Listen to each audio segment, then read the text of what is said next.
বাংলাদেশের প্রধানমন্ত্রী তারেক রহমান কি ভারত সফরে আসছেন না? আন্তর্জাতিক মহলে এই প্রশ্ন উঠতে শুরু করেছে, কারণ সম্প্রতি ঢাকার তরফে জানানো হয়েছে বর্তমান সময় বাংলাদেশের প্রধানমন্ত্রী তারেক রহমানের ভারত সফরের আদর্শ সময় নয়। যদিও চলতি মাসের শেষে বাংলাদেশের প্রধানমন্ত্রী প্রস্তাবিত ভারত সফর ঘিরে যখন চর্চা তুঙ্গে, তখনই ঢাকার এহেন বার্তায় ভ্রু কুঁচকেছেন আন্তর্জাতিক সম্পর্ক বিশেষজ্ঞরা। কোথাও কি চলতি মাসে দিল্লি থেকে হাসিনার প্রেস বার্তা দ্বিপাক্ষিক সম্পর্কে নেতিবাচক অনুঘটকের কাজ করছে? কারণ সম্প্রতি ঢাকাস্থিত ভারতের হাই কমিশনার দীনেশ ত্রিবেদীর সঙ্গে বৈঠক করেন বাংলাদেশের প্রধানমন্ত্রী। সেই সম্পর্কে দ্বিপাক্ষিক সম্পর্কের উন্নতির প্রসঙ্গ উল্লেখ থাকলেও শেখ হাসিনার প্রত্যার্পণ বড় ইস্যু বলেছেন বিশেষজ্ঞরা। তাহলে কি হাসিনার প্রত্যার্পণে দিল্লির উপর চাপ বাড়তে তারকে সম্ভাব্য ভারত সফর বাতিল করতে চলেছে বাংলাদেশ?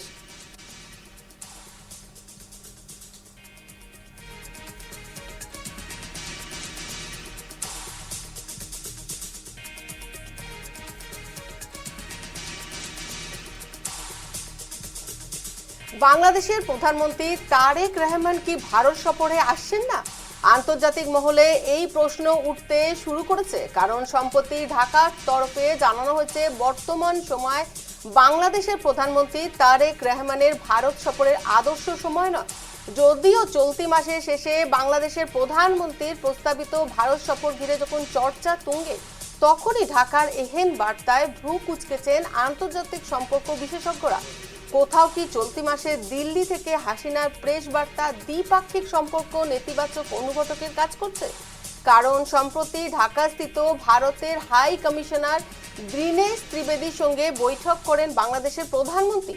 সেই বৈঠকে দ্বিপাক্ষিক সম্পর্কের উন্নতির প্রসঙ্গ উল্লেখ থাকলেও শেখ হাসিনা প্রত্যার্পণ বড় ইস্যু বলেছে বিশেষজ্ঞরা। তাহলে কি হাসিনার প্রত্যার্পণে দিল্লির উপর চাপ বাড়াতে তারেকে সম্ভাব্য ভারত সফর বাতিল করতে চলেছে বাংলাদেশ?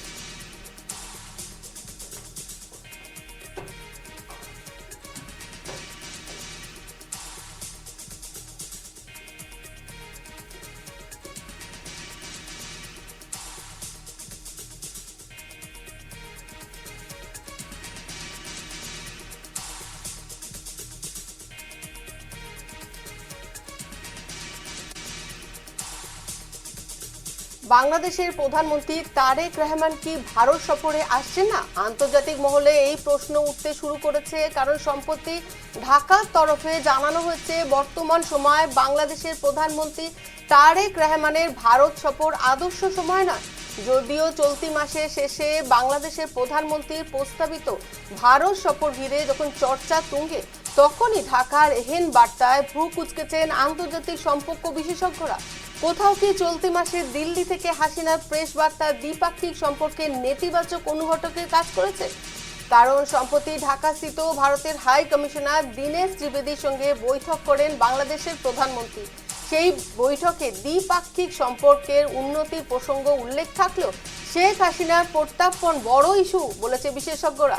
তাহলে কি হাসিনার প্রত্যার্পণে দিল্লির উপর চাপ বাড়তে তারকে সম্ভাব্য ভারত সফর বাতিল করতে চলেছে বাংলাদেশ?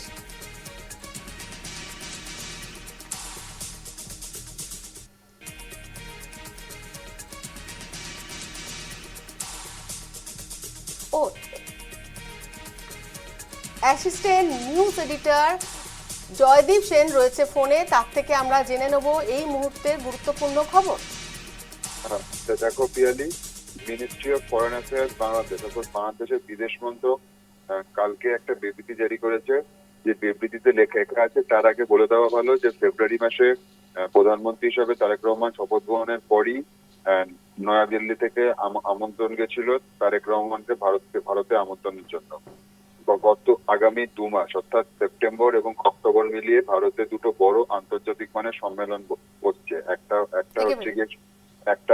হচ্ছে গিয়ে ব্রিক্স সম্মেলন, আর একটা হচ্ছে গিয়ে বিমস্টেক সম্মেলন। এই দুটো সম্মেলনই তারেক রহমানকে আমন্ত্রণ জানিয়েছিল ভারত। অর্থাৎ সরকারিভাবে প্রধানমন্ত্রী নরেন্দ্র মোদীর অফিস থেকে পিএমও থেকে বিদেশ মন্ত্রকের ভায়া এই আমন্ত্রণ পত্র গেছিল। আর এই মাসেই আমরা জানি যে ঢাকাস্থিত যে ভারতীয় হাই কমিশনার দীনেশ ত্রিবেদী, তার সঙ্গে এক বৈঠক করেছেন তারেক রহমান। সেই বৈঠকের এক সপ্তাহের মধ্যেই বাংলাদেশের বিদেশ মন্ত্রক একটা বিবৃতি জারি করেছে। সেই বিবৃতিতে লেখা যে officials of Bangladesh and India have been in touch with each other for several weeks on the possibility of a bilateral visit by Honorable Prime Minister Mr. Tareq Rahman to India. অর্থাৎ বাংলাদেশের প্রধানমন্ত্রী তারেক রহমানের ভারত সফরের জন্য পর্যাপ্ত যা যা করণীয় তা বাংলাদেশ এবং ভারতের বিদেশ মন্ত্রক করছে। কিন্তু এই আবহের মধ্যেই however this process was vitiated by the open press interaction in New Delhi on 5th August by Sheikh Hasina, who has been convicted by the International Crime Tribunal for committing crime against humanity.